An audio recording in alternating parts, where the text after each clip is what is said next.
My name's Richard Hanley. I'm a professor at New York City College of Technology, which is part of the City University of New York. And I was also the director of a grant-funded program called Along the Shore. It's a study of the landmarks of the Brooklyn waterfront. These were community college teachers from around the country. They were going to go back to their colleges and try to experiment with some of the things they learned while they were here. One of those things was place-based education, learning how to use resources of the area in which the college resides and how those resources can be used by students. So that at each point of contact where the Mary Whalen goes, there's a story.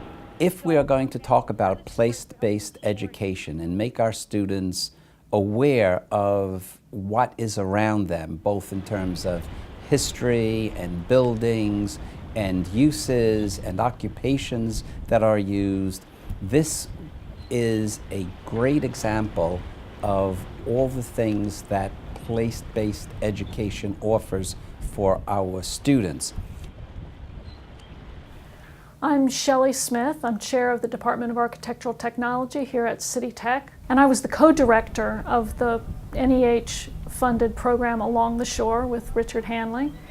The facility that we visited where the Mary Whalen was docked at that time is one of the few places remaining where the working waterfront still is truly working as it was before with container shipping. And so seeing the Mary Whalen there in the same location, a slight twist, I suppose, because the Mary Whalen isn't working in the same way that it was, and yet we're able to walk onto a ship where many of the same original materials of the ship are still in place. You can see the worn wood of the cabin. The windows here all drop down. It allows for ventilation, but it also allows the captain or the mate to be yelling instructions out of the crew. And walking through the tight spaces and seeing the engine, the kitchen, the galley, and getting the sense of what it's like to live on the water, what it means to live on the water, the security concerns and so forth, I think really brings this physical fabric of the vessel to life.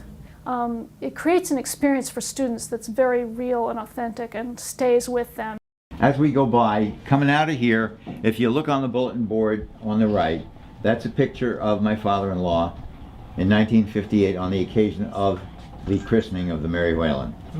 These experiences with PortSide and with Mary Whalen have exposed us, and we are so nearby, to the richness of all of this, and it has just inspired us to create a vehicle for us to continue studying it.